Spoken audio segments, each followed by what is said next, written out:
दोस्तों, एक कॉलोनी में से एक अजीब सी बदबू आती है। उस कॉलोनी के लोग इतने ज्यादा परेशान हो जाते हैं कि उनको कोई माजरा ही समझ नहीं आता कि आखिर इस बदबू का राज क्या है।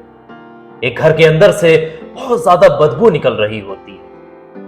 गांव के लोग, मोहल्ले के लोग और उस कॉलोनी के जो लोग, आसपास के रहने वाले लोग थे, उस घर के अंदर जाते हैं और उस घर के अंदर जाने के बाद दरवाजे को खटखटाते हैं, कुंडी खटखटाते हैं और खुलवा करके देखते हैं, अंदर जाते हैं।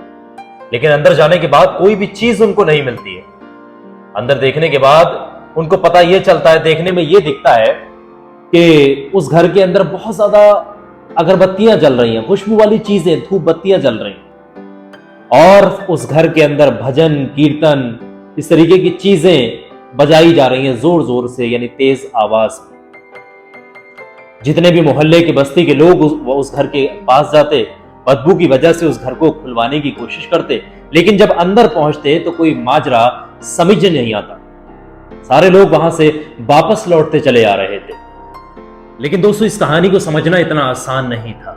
दरअसल उस घर के अंदर मनुष्य के अवशेषों को प्रेशर कुकर के अंदर डाल करके पकाया जा रहा था और एक मनुष्य का, यानी एक लड़के का, नौजवान लड़के का जो कत्ल किया गया था, उस घर के अंदर मर्डर किया गया था, उस नौजवान लड़के का, उसके छोटे छोटे टुकड़े किए गए थे, उसके अवशेषों को जलाया जा रहा था और बचे हुए अवशेषों को प्रेशर कुकर में पकाया जा रहा था, उबाला जा रहा था। उस दुर्गंध को कम करने के लिए, उस बदबू को कम करने के लिए घर में अगरबत्तियों का इस्तेमाल किया जा रहा था, धूप बत्तियों का इस्तेमाल किया जा रहा था और साथ साथ वहां पर किसी को भी इस तरीके का आभास ना हो, किसी भी चीज का, जिसके लिए वहां पर भजन कीर्तन और तमाम चीजों का वहां पर जो है म्यूजिक और तमाम चीजें बजाई जा रही थी। दरअसल ये कहानी बहुत दिलचस्प है, आपके रोंगटे खड़े कर देगी ये कहानी। तो आइए शुरू करता हूं मैं इस दिलचस्प कहानी को। मेहरबानी करके आप इस कहानी को आखिर तक सुनिएगा। सच्ची घटना पर आधारित ये कहानी है, मैं आपको सिलसिलेवार तरीके से बताता हूं। आइए दोस्तों शुरू करते हैं। दरअसल दोस्तों, ये सच्ची घटना है आगरा की। आगरा के अंदर एक इलाका है, एक सूबा है जिसका कि नाम क्रियावती है। वहां की ये सच्ची घटना है।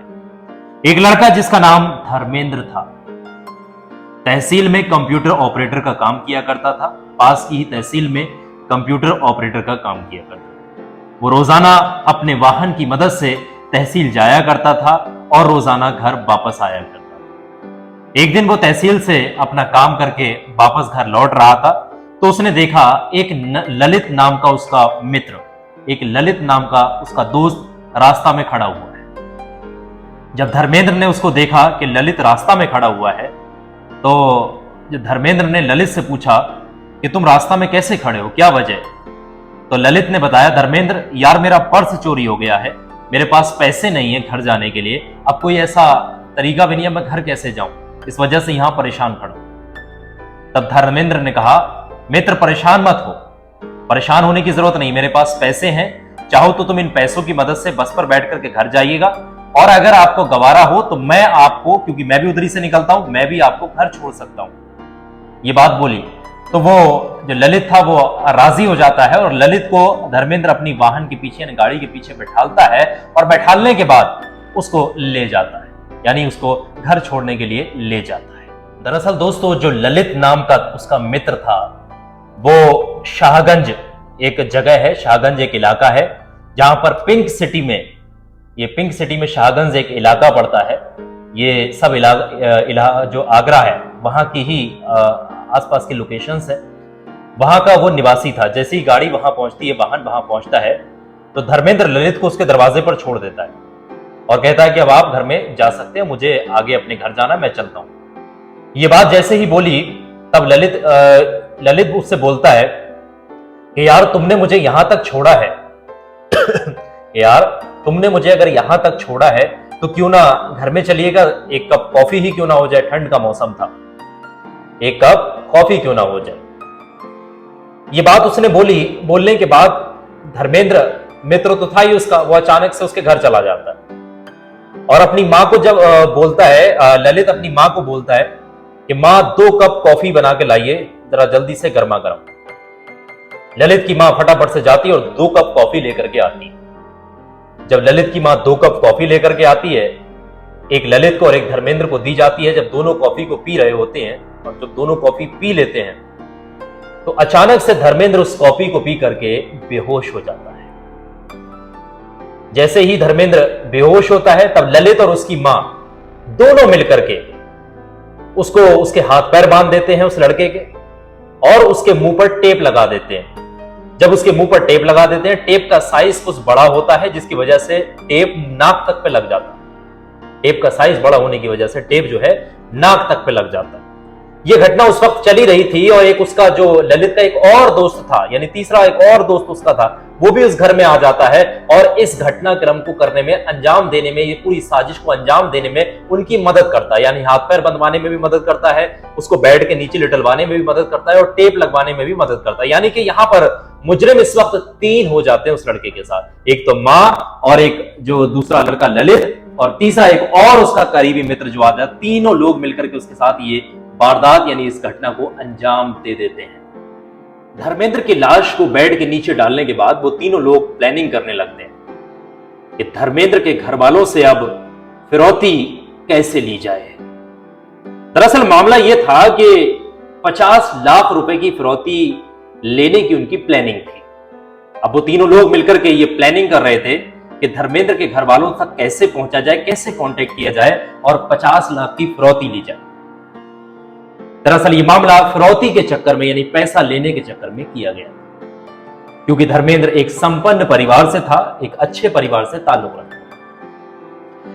ये बात सोचते सोचते, इस घटना को सोचते सोचते तकरीबन उनको 2 घंटे का वक्त गुजर जाता है, लेकिन अभी तक उनके दिमाग में कोई ऐसा आइडिया नहीं आ पाया था कि धर्मेंद्र की फैमिली से फिरौती कैसे ली जाए। अभी ये सारी प्रोसेस चली रही थी कि बेड के नीचे उस लाश को हिलाकर देखा जाता है। यानी उस लड़के को, उनको तो ये मालूम था कि ये बेहोश हो गया है, हमने इसको बेहोशी वाली चीजें पिला दी है, इसकी वजह से बेहोश हो गया, इसके हाथ पैर बांध दिए, ये होश में नहीं है। लेकिन जब उसकी बॉडी को हिलाकर देखा जाता है तो वो लाश बन चुकी होती है, क्योंकि वो लड़का मर चुका होता है। धर्मेंद्र जो है वो मर चुका होता है। अब मरा क्यों धर्मेंद्र? धर्मेंद्र इसलिए मर जाता है क्योंकि वो जो टेप उस वक्त उन्होंने लगाया था जल्दबाजी में, वो टेप का साइज इतना बड़ा था कि मुंह पर लगने के साथ साथ वो नाक पर भी लग गया। और जब नाक पर टेप लग जाता है और मुंह पर भी टेप लग जाता है तो ऑक्सीजन अंदर नहीं जा सकती। जब ऑक्सीजन अंदर नहीं जा सकती तो मनुष्य की मौत होना तय होती है। यही कारण रहा है कि धर्मेंद्र की मौत फटाक से यानी तुरंत 1 घंटे के अंदर ही हो जाती है। अब यह मामला और दिलचस्प हो गया कि फिरौती के चक्कर में यह केस किया गया था, बेहोश किया गया था, लेकिन अब फिरौती तो बहुत दूर की बात है, ये तो मर चुका है, अब फिरौती तो मिलने वाली है नहीं। अब उन तीनों के दिमाग में एक और सवाल गूंजने लगा कि ये धर्मेंद्र की लाश को कैसे ठिकाने लगाया, यानी इस धर्मेंद्र की लाश को कहां लेकर के जाए, कहां ठिकाने लगाए। ये सवाल उनके जहन में चलने लगा और वो फिर सोचते रहे कि आखिर कौन सा ऐसा पैतरा, कौन सा ऐसे टेक्निक लगाई जाए जो इस धर्मेंद्र की लाश को किनारे लगाया जा सके। जब तीनों लोग आपस में ये प्लानिंग कर लेते हैं, उसके बाद 10 लीटर पेट्रोल खरीद कर लाते हैं और 1000 रुपए की खुशबू वाली अगरबत्तियां खरीद कर लाते हैं और उसके शरीर के 3 भाग यानी 3 टुकड़े कर देते हैं। 3 भागों में उसके शरीर को काट डालते हैं और जो उसकी हड्डियां होती हैं उसको, कुछ हड्डियों को प्रेशर कुकर में पकाने के लिए इरादा बनाते हैं और कुछ अवशेषों को छत पर यानी हड्डियों को जलाने की प्लानिंग करते हैं। ये तमाम प्लानिंग वो तैयार कर लेते हैं। अब दोस्तों तकरीबन 6 दिन गुजर चुके थे। धर्मेंद्र तहसील से गायब था। 6 दिन हो गए इस घटना को, यानी गायब हुए धर्मेंद्र को 6 दिन से वो गायब है। परिवार वाले बड़े सदमे में हैं। परिवार वाले उसकी खोज करने के लिए गुमशुदगी की रिपोर्ट पास के यानी नजदीक के पुलिस स्टेशन में लिखवाते हैं। जब ये मामला पुलिस की नजर में आता है, पुलिस के पास पहुंचता है, तो पुलिस जो है छानबीन शुरू करती है। गुमशुदगी की रिपोर्ट लिखी हुई थी, 2 हफ्ते बीत जाते हैं, यानी 15 दिन का समय गायब होने के बाद गुजर चुका होता है, लेकिन अभी भी धर्मेंद्र का कोई पता नहीं लग पाता है। लेकिन दोस्तों धीरे धीरे अचानक से एक चीज सामने आती है। वो कहते हैं ना कि कातिल कितना ही शातिर क्यों ना हो, चोर कितना ही शातिर क्यों ना हो, कहीं ना कहीं अपने निशान जरूर छोड़ जाता है। चोरी करते वक्त या कत्ल करते वक्त, मर्डर करते वक्त कोई ना कोई निशान जरूर छोड़ता है, यानी कोई ना कोई अवशेष, कोई ऐसी चीज जरूर छोड़ जाता। लेकिन ये केस बड़ा संगीन था, इसमें कोई निशानी नहीं था। 2 हफ्ते बीत चुके थे, ये प्रोसेस चल रही थी, लेकिन अचानक से एक शॉर्ट वीडियो, एक छोटा सा वीडियो सोशल मीडिया पर वायरल होता है, जिसमें यह देखा जाता है कि नाटे कट का लड़का, एक कम कदकाठी का लड़का जो है एक गाड़ी पर पीछे बैठ करके जा रहा है धर्मेंद्र के साथ। कैमरे की ये सीसीटीवी फोटोज एक जगह से देखी जाती हैं और ये छोटी सी वीडियो क्लिप सोशल मीडिया पर वायरल होने लगती है। लेकिन दोस्तों, जो पीछे नाटे कट का यानी छोटे कट का जो बंदा गाड़ी पर बैठ कर जा रहा है, उसकी कोई शनाख्त नहीं हो पा रही कि कौन बैठा है धर्मेंद्र के पीछे। लेकिन जब स्थानीय लोगों को दिखाया गया, आसपास के शाहगंज के लोगों को, इलाके के लोगों को जब दिखाया गया, तो पता यह चला कि ये लड़का वही लड़का है जो उसके पीछे बैठ करके आया था, जिसका के नाम ललित है। जब सारे लोगों ने उसकी पहचान कर ली कि भाई ये तो छोटे कद का लड़का ललित ही है, अब पुलिस इस चीज से मुतमईन हो गई थी कि ये ललित नाम का लड़का यहां पर रहता है और ये ललित ही उसके पीछे आखिरी वक्त में देखा गया है बैठे हुए गाड़ी के पीछे। अब पुलिस ललित के घर पर धावा बोल देती है, यानी पुलिस अपनी तफ्तीश करते हुए ललित के घर पहुंचती है। जब वो घर पहुंचती है तो ललित की मां भी मौजूद होती है, ललित भी मौजूद होता है, वो तीसरा जो शातिर दोस्त उसको वो शामिल हुआ था वो भी मौजूद होता है। उस घर के अंदर अगरबत्तियां भी जल रही होती हैं और उस घर के अंदर भजन भी बज रहे होते हैं। पुलिस पहुंचने के बाद उनसे कोई तफ्तीश करना चाहती है, उन तीनों लोगों से, जो और खासकर से ललित से, लेकिन वो कहीं ना कहीं बहानेबाजी कर देते हैं और अपने आप को उस घटना से अनजान बताते हैं। वहीं पुलिस आसपास के मोहल्ले पड़ोस के लोगों से भी तफ्तीश करती है, तो पता यह चलता है कि मोहल्ले के लोग कहते हैं कि इस घर के अंदर कुछ अलग सी ही क्रियाएं हो रही हैं। पिछले हफ्ते से इस घर के अंदर अजीब ही कार्यक्रम हो रहे हैं। बहुत ज्यादा बदबू दूर से आ रही है, जब इस घर के अंदर पहुंचते हैं तो खुशबू आ रही है। समझ नहीं आ रहा ये कौन सी क्रिया को अंजाम दे रहे हैं, हमें समझ नहीं आ रहा। यानी कि यहां पर कुछ ना कुछ ऐसी संदिग्ध गतिविधि जरूर है इस घर के अंदर। पिछले एक हफ्ते से गांव के लोगों ने, यानी स्थानीय लोगों ने, आस पड़ोस के लोगों ने ये जानकारी दी। लेकिन जब काफी गहरे तरीके से तफ्तीश की गई, काफी पुलिस ने जब शिकंजा कसा, ललित के ऊपर जब कठोर कार्रवाई की गई, तो पता यह चला कि उस घर के अंदर बदबू को छुपाने के लिए अगरबत्तियों को जलाया जा रहा है।